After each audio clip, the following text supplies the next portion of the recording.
மாதா தொலைக்காட்சி அன்பர்களுக்கு வணக்கம். இறை இயேசுவின் இதயத்திற்கு நெருக்கமான அன்பு சகோதரிகளே, சகோதரர்களே, அன்னையின் அன்பு பக்தர்களே, இன்றைய நற்செய்தியின் சாரம் எம்மாவுஸ் சீடர்களின் விழிப்புணர்வு என்பதை குறித்து சிந்தித்து பார்ப்போம். எம்மாவுஸ் சீடர்கள் எப்படி அறிமுகப்படுத்தப்படுகிறார்கள்? அவர்கள் இயேசுவினுடைய இறப்பை பார்த்தவர்களாக, கதிகலங்கியவர்களாக, குழப்பத்தோடு பயத்தோடு ஊரை விட்டு வெளியே செல்கின்றவர்களாக, அதே ஒரு கேள்வி, என்ன நடக்கும்?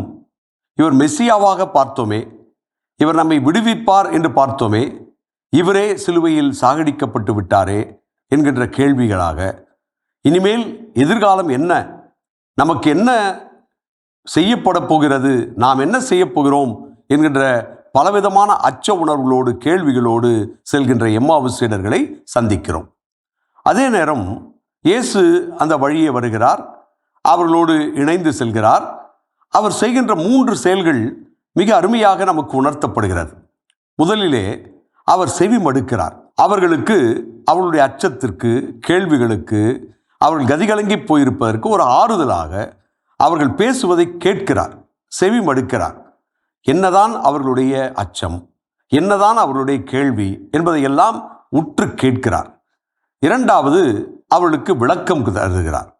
எப்படி அவர்கள் இதை விளங்கிக் கொள்ள வேண்டும், அவர்கள் இதிலே எப்படி தெளிவு பெற வேண்டும், எதையெல்லாம் அவர்கள் உணர வேண்டும், எதையெல்லாம் அவர்கள் தன்னுடைய மனதிலே இருப்பதை மறுபடியும் தெரிந்து கொள்ள வேண்டும், புரட்டி பார்க்க வேண்டும் என்று அவர்களுக்கு எளிமையாக அவர்களோடு உரையாடுகிறார், அவர்களுக்கு விளக்கம் அளிக்கிறார்.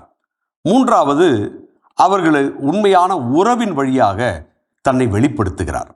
வெறுமனே வார்த்தைகள் வழியாகவும் உரையாடுதல் வழியாகவும் மட்டுமல்ல, அவர்களுக்கு உண்மையான அமைதியை தருகிறார்.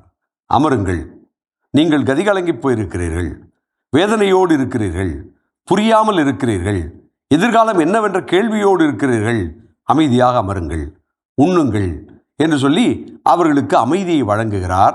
அந்த அமைதியில் அவர்களுக்கு தெளிவு பிறக்கிறது, எதிர்காலம் பிறக்கிறது, புதிய நம்பிக்கை பிறக்கிறது. இதைத்தான் நாம் இந்த எம்மாவுஸ் சீடர்களுடைய விழிப்புணர்வின் வளர்ச்சியை பார்க்கிறோம். உடனடியாக அவர்களுக்கு மாற்றம் வந்துவிடவில்லை. மாறாக கேள்விகளோடும் அச்சத்தோடும் ஐயங்களோடும் அவர்களுடைய கதிகலங்கிய தன்மையோடும் இருப்பதை அவர்கள் உணர்வதும், அந்த உணர்வுக்கான வெளியில் வருகின்ற உணர்வின் அடிப்படையிலிருந்து அறிவுக்கு வருகின்ற தெளிவு பெறுகின்ற ஒரு வழிநடத்துதலை இயேசு செய்வதையும், அதோடு மட்டுமல்லாமல் நான் உங்களோடு இருக்கிறேன் என்கின்ற எண்ணத்தை ஊட்டுகின்ற உறவை மறுபடியும் புதுப்பிப்பதையும் நாம் பார்க்கிறோம். மிக அற்புதமான ஒரு நற்செய்தியை நாம் இங்கே வாசிக்கிறோம். அது மட்டுமல்லாமல் அடுத்தது அவர்களை தயார்படுத்தி அவர்களை மறுபடியும் சமூகத்திற்கு அழுப்புகிறார். சமூகமே கதி கலங்கி போயிருக்கிறது. இவர்கள் சீடர்கள் மட்டுமல்ல, சமூகமே கேள்விக்குட்படுத்தப்பட்டிருக்கிறது, நம்பிக்கையின்றி இருக்கின்றது. அப்பொழுது இந்த எம்மாவுஸ் சீடர்கள் வழியாக நம்பிக்கை ஊட்டி, புத்துணர்ச்சி கொடுத்து, புது வேகம் கொடுத்து, உறவை புதுப்பித்து, அதை மறுபடியும் மக்கள் முன் கொண்டு போகச் செய்கிறார். அவர்கள் சென்றவர்கள் உண்மையிலேயே ஆழமாக தாங்கள் உணர்ந்ததை சொல்வதற்கான தகுதி பெறுகிறார்கள் என்பதை இயேசு அவர்களிடம் உருவாக்குகிறார். இதுதான் நம்முடைய வாழ்க்கையிலும் நாம் தெரிந்து கொள்ள வேண்டியது. உணர்ச்சி வயப்பட்டு நமக்கு ஏற்படுகின்ற பல துன்பங்கள், வேதனைகள், இவற்றிலே கதிகலங்கி நமக்கு எல்லாம் முடிந்து விட்டது என்று யோசிப்பதல்ல, அதோடு வாழ்க்கை நின்று விட்டது என்பதை யோசிப்பதல்ல, மாறாக அமர்ந்து சிந்தித்து அறிவுபூர்வமாக விளக்கம் பெறுவது என்பது மிக முக்கியமானது. அது நம்முடைய பகுத்தறிவுக்கு இறைவன் தருகின்ற ஒரு வழி. உணர்வு நம்மை அறிவுக்கு அழைத்து செல்ல வேண்டும்.